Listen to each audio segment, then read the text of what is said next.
আজকের এই ভিডিওটা অতি গুরুত্বপূর্ণ। দেখা মাত্র প্রত্যেকটা বাংলাদেশী নাগরিক এটা ভিডিওটা শেয়ার করে দিবেন, কারণ আমি যে তথ্যগুলো দিচ্ছি। নমস্কার, ক্যালকাটা ডায়ালগস থেকে মনোজ দাসের প্রীতি ও শুভেচ্ছা নিয়ে সেনা দরবারের পর যে তুফান এসেছে যে বাংলাদেশের সরকারের মধ্যে, সেই তুফানে ইউনূস সাহেব নাকি যমুনা ত্যাগ করে সন্ন্যাস নেয়ার ভাবনা পাকা করে ফেলেছিলেন। এই খবর তিনি অবশ্য নিজে চাউর করেননি, করেছেন তার চেলা চামুন্ডারা এবং তার মুরব্বিয়ানায় প্রতিষ্ঠিত যে জাতীয় নাগরিক পার্টির আহ্বায়ক নাহিদ ইসলাম, তিনি এই খবরটি বাইরে প্রথম আনেন। তিনি প্রধান উপদেষ্টার বাসভবনে গিয়ে তার সঙ্গে দেখা করে এসে বিবিসি বাংলা সংবাদ মাধ্যমের সঙ্গে এক সাক্ষাৎকারে জানিয়ে দেন যে স্যার থাকতে চাইছেন না, চলে যাবেন বলে একেবারে সিদ্ধান্ত নিয়ে ফেলেছে। এই সিদ্ধান্ত পাল্টাবার অনেক চেষ্টা নাহিদ ইসলাম করেছেন, কিন্তু তিনি রাজি হচ্ছেন না। নাহিদ ইসলামের দেয়া এই খবর বাইরে আসতেই হাহাকার পড়ে গেল যেন চারদিকে, যাকে বলে সমবেত কণ্ঠে একবারে কোরাস উঠল, যেতে নাহি দিব।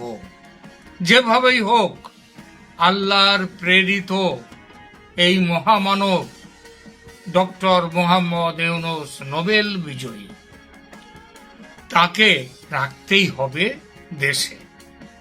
পরবর্তী আলোচনায় যাওয়ার আগে একটা ছোট্ট কথা বলে নিই। গতকাল ইউনূসের চলে যাওয়া নিয়ে একটি এপিসোড করেছি এই চ্যানেলে, এবং সেখানেই বলেছি ইউনূসের সন্ন্যাস নিয়ে বেশি গুরুত্ব দেওয়াটা একদম ভুল। ইউনূস বড় মাঠের খেলোয়াড়, এটা তিনি নিজেই বলেন, এবং আমরাও মনে করি তিনি বেশ বড় মাঠের খেলোয়াড়। এত সহজে হাল ছাড়ার পাত্র তিনি নন। যদি সত্যি যমুনা ছেড়ে চলে যাওয়ার সিদ্ধান্ত পাকা হতো, তবে নিঃশব্দে যেমন ভাবে নবদ্বীপের সেই নিমাই ঠাকুর পাশে থাকা ঘুমন্ত স্ত্রী বিষ্ণুপ্রিয়াকে এবং পাশের ঘরে শুয়ে থাকা মা শচী মাতাকে বিন্দু মাত্র মনের কথা না জানিয়ে গৃহত্যাগ করেছিলেন, তেমন ভাবে চলে যেতে পারতেন ইউনূস, যদি তিনি চলে যাওয়ার ইচ্ছাটাই তার থাকতো সত্যি সত্যি। রাতের অন্ধকারে যাওয়ার দরকার হতো না, দিনের বেলায় সবার সামনে দিয়ে ড্যাং ড্যাং করে কাতারে কিংবা সৌদিতে কিংবা তুরস্কে কিংবা সরকারি সফর দেখিয়ে বাংলাদেশের বাইরে যেখানে খুশি যেতে পারতেন। তারপর ফেরাটা বাতিল করে সন্ন্যাস নেয়ার কথা তিনি বলতে পারতেন, তা তিনি করেননি। তিনি নাহিদ ইসলামকে ডেকে নিয়েছেন যমুনায়, অথবা নাহিদ ইসলাম গেছে তার কাছে, সবগুলোই কিন্তু প্ল্যান মাফিক। তাকে মনের কথা বলেছেন, তাকে হাত পা ধরার সুযোগ দিয়েছেন, তারপর পুরো কিস্সা যাতে দেশের লোক জানতে পারে সবিস্তারে তার ব্যবস্থা করেছেন নাহিদকে ওই বিবিসি বাংলাকে দিয়ে দেওয়ার সাক্ষাৎকারে তার মধ্য দিয়ে। এই প্ল্যান যৌথভাবে করেছেন ইউনূস এবং তার শিষ্য নাহিদ এবং নাহিদের সঙ্গে যারা আছেন তারা। এই জন্যই আমি আগেই বলেছি এটা ইউনূসের নাটক। ইউনূসের মনের কথা আর মুখের কথা এক, এই অপবাদ তার অতি বড় শত্রু দিতে পারবেন না।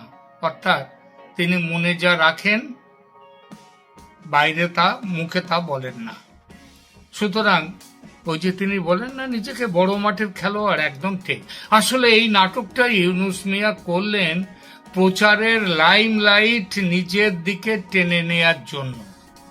সেনা দরবারের পর থেকে দেশ জুড়ে আলোচনায় উঠে আসছিল একটাই নাম, সেনাপ্রধান জেনারেল ওয়াকারুজ্জামান। সব আলো তার দিকে, আর অতলে ডুবে যাচ্ছিলেন মিয়া ইউনূস। করিডোর নিয়ে, চট্টগ্রাম বন্দর নিয়ে তো দেশদ্রোহিতার অভিযোগ উঠে গেছে তার বিরুদ্ধে। একেবারে ভিলেন হয়ে যাওয়া যাকে বলে। পরিস্থিতি এমন যে প্রধান উপদেষ্টা থেকেও প্রধান অপদেষ্টা তিনি একটা উপদেবতা হয়ে গেছেন। এই জায়গাটা থেকে বেরিয়ে না এলে ভবিষ্যতের গদি বাঁচাবার লড়াইয়ে নামবেন কি করে? আর এজন্যই বিদায়ের নাটক, লোকের সহানুভূতি জাগাতে পাকা চিত্রনাট্য। নাহিদ ইসলাম খবরটা চাউর করতেই তাই একেবারে হুড়ুহুড়ি পড়ে গেল ইউনুসের গুণগ্রাহীদের মধ্যে, মানে ইউনুস সম্প্রদায়ের মধ্যে, যেতে নাহি দিব। তুমি মহান আল্লাহর প্রেরিত শাসক, বাংলাদেশকে উদ্ধার করতে এসেছো, ছাড়বো না তোমাকে। শুনতে পাচ্ছি হাতে পায়ে ধরাধরি, অনুনয় বিনয়, কান্নাকাটি কিছুই নাকি বাদ ছিল না এই ইউনুসকে আটকাবার নাটকে। বৃহস্পতিবার সারা রাত যমুনা জেগে থাকলো, ইউনুসের নাটক অভিনীত হতে থাকলো। ভাবা গিয়েছিল ক্ষমতার দালালদের হাহাকার ছড়িয়ে পড়বে সারা দেশ জুড়ে, দেশের রাজপথে দেখা যাবে। জুম্মাবারের সুবিধা ছিল, রাজপথ জুড়ে ধ্বনিত হতে পারত, বাবা ইউনুস তোমায় আমরা ছাড়ছি না, ছাড়বো না। স্লোগান উঠতে পারত ওয়াকারের বিরুদ্ধে, যে দেশের শত্রু ওয়াকার, দূর হটো। কিন্তু ওমা, কোথায় কি? একটা মিছিল নেই কোথাও, কোন রুদালি টিম কান্নাকাটি করবে, অন্তত ভাড়া করা সেই রুদালি টিমের দেখাও নেই।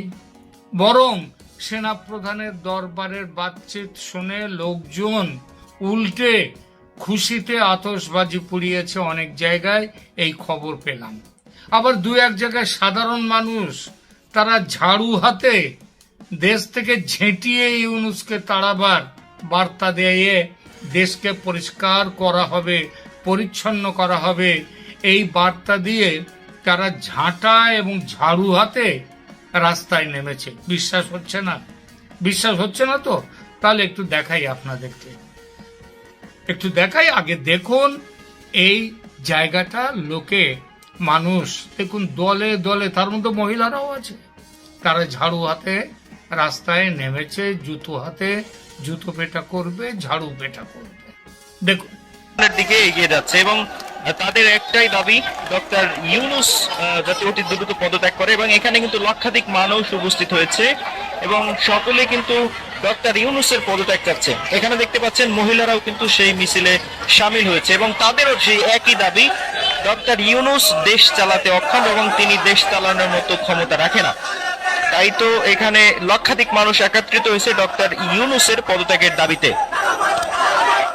ডক্টর ইউনুস এ দেশে আসছে বাংলাদেশের 17 কোটি মানুষকে রিপ্রেজেন্ট করার জন্য, অবৈধভাবে সে আসতে পারে না। এমন সরকার, কোনো বক্তব্য নাই, কিছু নাই, একটা শরীরে কষ্ট নাই, কোনো বল নাই, ও তো নাটকও মানাইতো না। ওরে অভিজিৎ তত্ত্বাবধায়ক সরকার। আমরা প্রধান উপদেষ্টার পদত্যাগ দাবি করছি, কারণ উনি ক্ষমতা আসার পর থেকে আমরা দেখছি।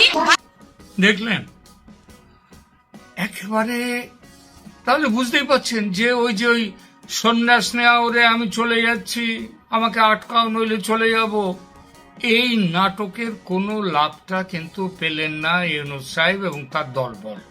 এখন এটা না পাওয়ার পরে এখন কি করেছেন? তারা কি লড়াইয়ের রাস্তা থেকে সরে এসছেন? একদমই নয়।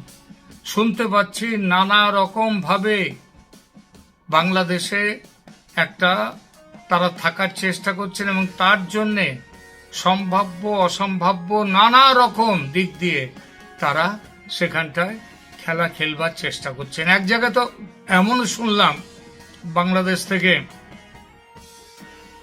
একজন বোধহয় সম্ভবত নবনীতা চৌধুরী, তিনি তো এমন কথাও বলে দিয়েছেন যে জেনারেল ওয়াকারকে মারার জন্যে, মানে হত্যা করার জন্যে ভাড়াটে খুনি শার্প শুটার সেটা নিয়োগ করেছেন ইউনুসের শিষ্যরা। মানে এই যেসব জাতীয় নাগরিক পার্টি কিংবা যারা এখন ক্ষমতার বৃত্তে বসে রয়েছেন, তারা জেনারেল ওয়াকারকে খুন করার জন্য ভাড়াটে খুনি পর্যন্ত নিয়োগ করেছেন, যাতে স্নাইপার বন্দুক দিয়ে তাকে খুন করা যায় সেই জন্য। কিন্তু সেটা তো এত সহজ হবে বলে মনে হয় না। অবশ্য কোনোটাই যে খুব একটা অসম্ভব এমন কথা নয়। জন কেনেডিকে খুন করতে পারা গিয়েছিল, সেটা কিসের জন্য? সেও তো এই ভাড়াটে খুনিরাই করেছিল। আচ্ছা, তারপরে এই যে বেনজির ভুট্টোকে খুন হলেন, সেটাও কারা করেছিলেন?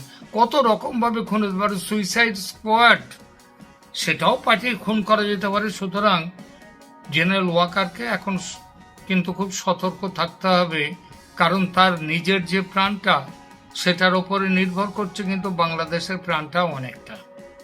এইবার এই সেনাবাহিনীকে ক্ষমতার দখল থেকে ক্ষমতা, কিন্তু সেনাপ্রধান কখনো বলেননি যে ইউনূসকে সরিয়ে তিনি ক্ষমতা দখল করবেন, মার্শাল ল জারি করবেন দেশে, এ কথা বলেননি। কিন্তু এই কথায় তাকে বাধা দেওয়ার জন্যে, তাকে নিজেদের ক্ষমতা দেখাবার জন্য মরিয়া হয়ে গেছে ইউনূস এবং তার দলবল। আজ শনিবার তারা শাহবাগে মিটিং ডেকেছেন, শাহবাগে জনসভা ডেকেছেন। শাহবাগের সেই জনসভায় তারা নাকি লক্ষ লক্ষ মানুষকে তারা একত্রিত করবেন এবং তাদের মূল দাবিটা কি? মূল দাবি হচ্ছে, সেটাও তারা আবার ছাপিয়ে দিয়েছে, সেই দাবিটা হচ্ছে 5 বছর যাতে ইউনূস ক্ষমতায় থেকে দেশকে স্বর্গ করে দিতে পারেন। স্বর্গ করতে গিয়ে তো নরক করে ফেলেছেন, এটা দোজক হয়ে গেছে, জাহান্নাম করতে গিয়েছিলেন বলেছিলেন, কিন্তু তাতেও এদের জ্ঞান ফেরেনি। এটা বলছে তাকে স্বর্গ করে দেওয়ার জন্য এই দেশটাকে 5 বছর ইউনূসকে ক্ষমতায় রাখতে হবে, এই দাবি নিয়ে। অর্থাৎ তিনি ভোট করবেন না, তিনি করবেন না, তিনি এইভাবেই ক্ষমতা থাকবেন, ক্ষমতা ভোগ করবেন 5 বছর ধরে। এই দাবি নিয়ে শাহবাগে আজকে মিটিং ইউনূসের সপক্ষে। করুন মিটিং, দেখা যাক কত লোক হয়। তবে একটা কথা বলে দিচ্ছি, সম্প্রতি মানুষজনের যা ভালোবাসা দেখছি ইউনূস এবং তার দলবলের ওপর, তাতে শাহবাগ ব্যর্থ হবে, আজকের অভিযান ব্যর্থ হবে, আজকের মিছিল বলুন আর মিটিং বলুন সবকিছু ব্যর্থ হবে, লোক খুঁজে পাওয়া যাবে না, এটা বলে দিলাম, দেখে নেবেন। কিন্তু প্রশ্নটা হচ্ছে এখানে নয়, প্রশ্নটা এইটাই যে সেনাবাহিনী দেরি করলে কি কি সমস্যা তৈরি হতে পারে। ইউনূস কিছুই করবেন না, দেশের উন্নতি ছেড়ে দিন। শুনুন, যার এই বিছুটি পাতা তার চরিত্রকে হারাতে পারে কখনো? ইউনূস কখনোই নিজের চরিত্র, তিনি কয়লা যতই ধোন, সেটা তার ময়লাটা কখনো যায় না। তো ইউনূস হচ্ছেন সেই জীব, এবং যাদেরকে নিয়ে তিনি ক্ষমতায় দখল করে রয়েছেন তারা হচ্ছে সেই একই গোত্রের জীব। সুতরাং কিছুই, দেশের যত বেশি দিন থাকবেন দেশ তত কিন্তু বিপর্যয়ের মধ্যে পড়বে। এখন প্রশ্ন, এই অবস্থায় আজকে যে সেনাবাহিনীর দিকে যে চ্যালেঞ্জ ছুড়ে দিল এই ইউনূস সম্প্রদায়, সেই চ্যালেঞ্জ তাদের ছুড়বার জন্য যে তাদের সময় দেয়া হলো, এটা কি উচিত হলো? আমার তো মনে হয় না যে দেশকে এইরকম একটা অরাজক পরিস্থিতির মধ্যে দেশের সেনাবাহিনীর প্রতি বাজে কথা বলা হচ্ছে, তাদেরকে খুন করার কথা ভাবা হচ্ছে। তো এইরকম একটা পরিস্থিতির মধ্যে দেশকে টেনে নিয়ে যাওয়া, ওদিকে আমেরিকার সেনাবাহিনী নামতে শুরু করেছে বাংলাদেশে, আমেরিকার সেনা তারা নামতে শুরু করেছে বাংলাদেশে, ওই করিডোরের আড়াল রেখে, করিডোর দিয়ে তারা যাবে এই যে ব্যাপারের জন্য। সুতরাং দেশ একটা ভয়ঙ্কর সংকটের মধ্যে কিন্তু আজ পড়েছে। এখানে যত দেরি হবে তত কিন্তু পরিস্থিতি খারাপ হয়ে যাবে। আর সেনাবাহিনীর মধ্যে ওই কয়েকটি 10 নম্বর ইউনিট যে ডিভিশন রয়েছে, তারা এবং তাদের যারা নেতারা কিছু, এই খলিলুর রহমান, তাদেরকে নিয়ে ইতিমধ্যেই একটা প্যারালেল সেনাবাহিনীর মধ্যে একটা প্যারালেল বাহিনী কিন্তু তৈরি করে ফেলেছেন।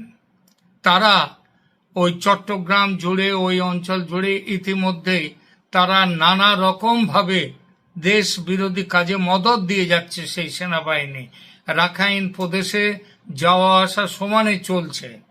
তো এই যে ব্যাপারগুলো চলছে, এই বাহিনী প্যারালেল যে আরেকটা শক্তি কেন্দ্র খলিলুর রহমানকে দিয়ে খুলেছেন ইউনূস, এদেরকে যত দিন যাবে এরা কিন্তু শক্তি সঞ্চয় করার চেষ্টা করবে, কারণ এরা নিজেরা অপশক্তি, সেটা শক্তিও বলতে পারেন, অপশক্তিও বলতে পারেন, এবং তারা নানা রকম সমস্যার সৃষ্টি করতে পারে। এটা 1 নম্বর। 2 নম্বর, আরেকটা জিনিস, যদিও আমাদের ওয়াকার সাহেবের প্রতি যাবতীয় সম্মান রেখে দিয়েই বলছি, তিনি এর আগেও অনেকবার বলেছি, তিনি রবি ঠাকুরের সেই কবিতাটা তাকে দেখলেই যেন আমার বেশি মনে পড়ে। সেটা হচ্ছে, যাহা চাই তাহা ভুল করে চাই, যাহা পাই তাহা চাই না। অর্থাৎ যাহা চাই তাহারা ভুল করে চাই। তিনি তারে সৌজন্যে শেখ হাসিনা দেশ ছেড়েছিলেন, ছাড়তে বাধ্য হয়েছিলেন। এটা চেয়েছিল সেনাবাহিনী, চেয়েছিল। তারপর যেটা পেয়েছেন তিনি, এটাও সেনাবাহিনী তাদের চাওয়ার ফলেই এই পাওনাটা, এই ইউনূসের সরকার আসা। এবং সেই সরকার আসার পরে তাহলে কি হলো, ওই যাহা চাই তাহা ভুল করে চাই, যাহা পাই, যাকে পেয়েছেন সেটা চান না। কিন্তু চান না বলতে বলতে 10 মাস প্রায় পেরিয়ে যাচ্ছে।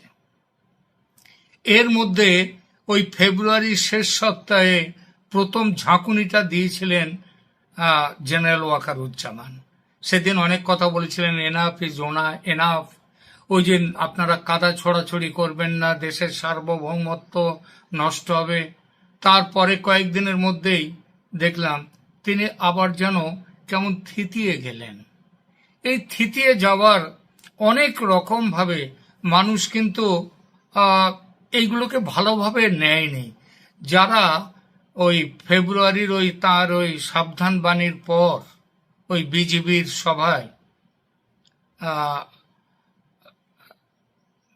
সেখানটায় সেই সাবধান বাণীর পর তিনি যেভাবে আবার থিতিয়ে গিয়েছিলেন, মানুষ কিন্তু সেটা পছন্দ করেনি। ভয় হয় যে দেশি বিদেশি শক্তি তারা তো নানানভাবে খেলা করছে, চাপ সৃষ্টি করছে জেনারেল ওয়াকারুজ্জামানের পর।